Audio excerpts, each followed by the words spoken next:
நெதர்லாண்ட்ஸுக்கு நீங்கள் காரில் ட்ரிப்பு வரீங்க அப்படின்னா தயவு செய்து காரில் வந்துடாதீங்க.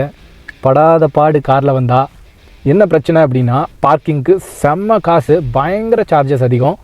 ஸோ நீங்கள் தங்குற ஹோட்டல்லையே கூட பார்க்கிங் இருக்கும், ஆனால் அந்த பார்க்கிங்க்கு கூட காசு வாங்குவாங்க. அதை விட முக்கியமான ஒன்று, அந்த பார்க்கிங்கை கூட நீங்கள் ரூம் புக் பண்ணும்போதே புக் பண்ணி வைக்கணும். அப்படி இல்லைனா அந்த புக்கிங்கும் கிடைக்காது உங்களுக்கு, அந்த பார்க்கிங்கும் கிடைக்காது. ஸோ பொதுவாக ஹோட்டல்லலாம், அதுவும் பெரிய ஸ்டார் ஹோட்டல்லாம் போனால் அப்படியே ராஜ மரியாதையோடு நம்ம காரை வாங்கி கொண்டு போய் வேலையில் விட்டுட்டு வருவாங்க. இங்கெல்லாம் அப்படிலாம் இல்லை. உங்கள் காரை விடணுமா, அதுக்கு வந்து மினிமம் 15 யூரோலேருந்து 20 யூரோ வரைக்கும் ஒரு நாளைக்கு. இது நீங்கள் ஹோட்டலில் தங்குற மாதிரி இருந்தால். இல்லை ரோட்டில் நீங்கள் வச்சு விட்டுட்ருக்கீங்க அப்படின்னா அதுக்கு இன்னும் நிறைய சார்ஜஸ்ஸு. ஒரு நாளைக்கு கிட்டத்தட்ட 70-80 யூரோ பக்கம் ஆகும் போல் இருக்குது இங்கே ஆம்ஸ்டர்டாம்லலாம் வந்து நீங்கள் காரை நிறுத்தினீங்கன்னா. ஸோ ஒரு சில பப்ளிக் பார்க்கிங் ஸ்பேஸ் இருக்குது, அதை யூட்டிலைஸ் பண்ணிக்கலாம் நீங்கள். அதுவே பார்த்தீங்கன்னா கிட்டத்தட்ட 25 யூரோலேருந்து 30 யூரோ வரைக்கும் ஆகும். ஸோ கார் எடுத்துகிட்டு வரீங்க நெதர்லாண்ட்ஸுக்கு அப்படின்னா நல்லா யோசிச்சுக்கோங்க. எனக்கு காருக்கு பயங்கர சார்ஜஸ் ஜாஸ்தி.